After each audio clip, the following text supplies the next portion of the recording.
दिल्ली का मैक्स अस्पताल शायद पहला अस्पताल बन गया है जहां प्लाज्मा थेरेपी के जरिए कोरोना का इलाज करने की कोशिश की जा रही है।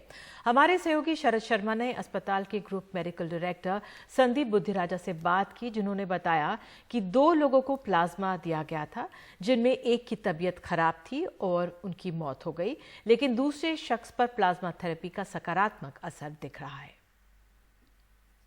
और दिल्ली में कोरोना का इलाज प्लाज्मा थेरेपी के जरिए करने की अभी बात चल ही रही है कि इस बीच दिल्ली के एक बड़े प्राइवेट हॉस्पिटल मैक्स ने प्लाज्मा थेरेपी के जरिए एक कोरोना संक्रमित व्यक्ति का इलाज करने की पहल कर दी है। मेरे साथ संदीप बुद्धिराजा हैं, जो कि ग्रुप मेडिकल डायरेक्टर हैं मैक्स हॉस्पिटल के। सर, थोड़ा केस बताइए, केस क्या था जो आपने ये ट्रीट किया है? तो ये बेसिकली एक फैमिली के फादर और बेटा एडमिटेड थे हमारे साथ और काफ़ी सीरियस कंडीशन में थे। बेटा जो है वो वेंटिलेटर पे चल रहे थे कुछ समय से। अच्छा। और फिर लेटर स्टेज पे फादर भी वर्सन होके उनको वेंटिलेटर पे डालना पड़ा था। अच्छा। और जो स्टैंडर्ड ट्रीटमेंट प्रोटोकॉल्स हैं वो तो चल ही रहे थे उनके, पर उसके बावजूद भी सिचुएशन दोनों की ख़राब ही हो रही थी। तो उस टाइम पे फिर फैमिली ने हमें रिक्वेस्ट किया कि on compassionate life saving grounds कि हम पेशेंट्स को प्लाज्मा दिलवाना चाहते हैं। अच्छा। तो ऐसे केसेस में जहाँ पे फॉर्मली अभी आईसीएमआर और डीसीजीआई से अप्रूवल नहीं आया था, जिसके लिए ऑलरेडी हमने एप्लीकेशन पुट अप कर रखी है, दोनों की तरफ से आईसीएमआर डीसीजीआई ने अपने वेबसाइट पे प्रोटोकॉल अपलोड किया हुआ है और कह रहे हैं कि जो जो हॉस्पिटल इंटरेस्टेड है वो अपलोड करें एप्लीकेशन। तो हमने भी कर रखा है। तो वो प्रोसेस, वो स्टडी जो है, आई थिंक 2-4 दिन में उसका अप्रूवल आ जाएगा। तो वो अलग चीज़ थी। हाँ। यहाँ पे जब पेशेंट्स की फैमिली एक तरह से रिक्वेस्ट कर रही है कि हमें लाइफ थ्रेटनिंग कंडीशन है तो हमें लाइफ सेविंग ट्रीटमेंट के प्रोटोकॉल पे दिया जाए, और इसका प्रेसिडेंस भी है, दूसरे देशों में ये प्लाज्मा थेरेपी यूज़ हो रही है। हाँ। अमेरिका ने एफडीए अप्रूवल दिया है इसका। हाँ। और जो इनिशियल केस रिपोर्ट्स आ रही हैं वो काफ़ी इंकरेजिंग हैं इसकी। अच्छा। तो ये सब कुछ देखते हुए कि पेशेंट के इंटरेस्ट में और रिलेटिव्स की रिक्वेस्ट पे फिर ये डिसीजन लिया गया कि देंगे। हाँ। तो उसमें ऑब्वियसली प्रॉपर एक कंसेंट का प्रोसेस होता है और प्रॉपर उसमें देखा जाता है कि उस इंडिकेशन में ये मरीज़ फिट होते हैं कि नहीं, वो फिट हुए हैं। उसके बाद ये प्रपोजल एथिक्स कमेटी में जाता है। हर हॉस्पिटल में एक एथिक्स कमेटी होती है। हाँ। जिसमें इंटरनल और एक्सटर्नल मेंबर्स होते हैं। ठीक है। जब एथिक्स कमेटी ने अप्रूवल किया उसके बाद ही फिर हमने डिसीजन लिया कि देंगे हम। जहाँ तक डोनर की बात आई, वो भी फैमिली ने खुद ही अरेंज करवाया है। अच्छा। तो एक लेडी हैं जो रिकवर हुई थी कोविड इन्फेक्शन से। हाँ। 3 हफ्ते पहले। अच्छा। तो वो हम नॉर्मली 2 हफ्ते रिकवरी के बाद ही डोनर को यूज़ कर सकते हैं। तो वो डोनर भी बिल्कुल सही मतलब पीरियड में था। हाँ। तो वो वॉलंटरीली वो डोनेट करना चाहती थी, वो भी कीन थी कि मैं अपना डोनेट करूं और किसी की हेल्प कर सकूं। तो उनके टेस्ट हुए कि कोई उनको और इन्फेक्शन नहीं है। कोविड का टेस्ट भी रिपीट किया। हाँ। जब प्रॉपरली वो क्लियर हुई और बिल्कुल आईसीएमआर के फॉर्मेट पे फिर उनको मशीन से कनेक्ट करके प्लाज्मा उनका सेपरेट किया गया। नॉर्मली हम ऐसे प्रोसेस में 400 ml प्लाज्मा लेते हैं। अच्छा। और जब जो पेशेंट को देना होता है वो 200 ml देना होता है। अच्छा। तो वो एक डोनर से हम 2 पेशेंट्स को दे सकते हैं। तो वो दिया दोनों को।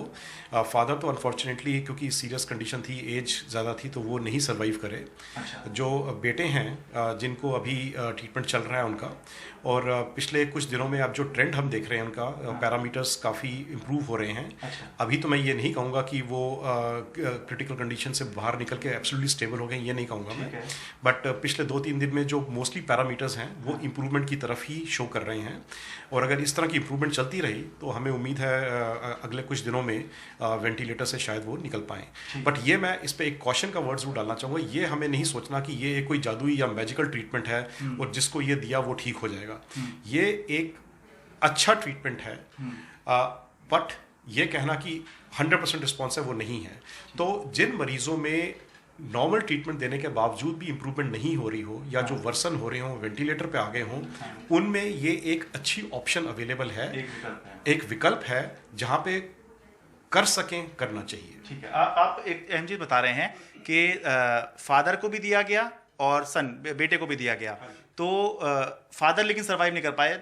हाँ, ये आप बता रहे हैं। हाँ, तो फादर की तो कल डेथ हुई है। वो मतलब देने के इस ट्रीटमेंट के बावजूद भी। हाँ, इस ट्रीटमेंट के बावजूद भी। अच्छा, ठीक है। लेकिन बेटे किस तरह से आप कुछ एक इंडिकेटर बता दीजिए जिससे पता लगे कि हाँ वो अच्छा कर रहे हैं। वो तो मतलब मेडिकली हम प्रोग्रेस देखने के लिए बहुत सारे पैरामीटर्स देखते हैं कि वेंटिलेटर की रिक्वायरमेंट कितनी है, ब्लड प्रेशर की मेडिसिन कितनी चल रही है डोज में, ब्लड प्रेशर के कंट्रोल लेवल्स कैसी हैं, हार्ट रेट कैसा है, ब्लड रेस्पिरेटरी रेट कैसा है, यूरिन आउटपुट कैसा है, कुछ ब्लड टेस्ट हैं जो इंडिकेट करते हैं कि बॉडी में इन्फ्लामेशन के मार्कर्स कैसे हैं, फेरेटिन और सीआरपी।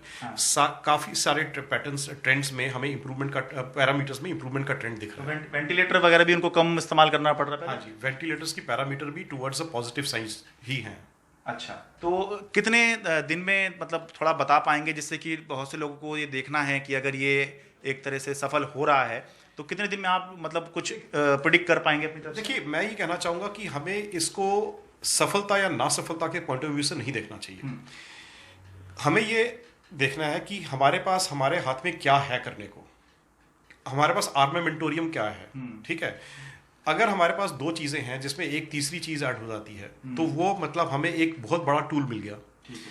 ना ये कह देना कि जिसमें भी प्लाज्मा इस्तेमाल करेंगे या प्लाज्मा कोई ऐसी जादू की चीज है जिसको दिया जाएगा वो ठीक हो जाएगा, ये भी नहीं है। हाँ, क्योंकि आप खुद ही बता रहे हैं एक केस में हाँ वो जी, नहीं हो पाएगा। तो इसमें एज फेवरेबल हो तो चांसेस रिकवरी के ज्यादा होते हैं। हाँ। कोमॉर्बिडिटीज कम हो, रिकवरी के चांसेस ज्यादा होते हैं। एक एजेड आदमी है जिसको बहुत सारी मेडिकल प्रॉब्लम्स हैं जो वैसे ही बहुत क्रिटिकल है, उस कंडीशन में आप कुछ भी ट्राई कर लें चांसेस कम हो जाते हैं, लेकिन फिर भी कोशिश जरूर करनी चाहिए।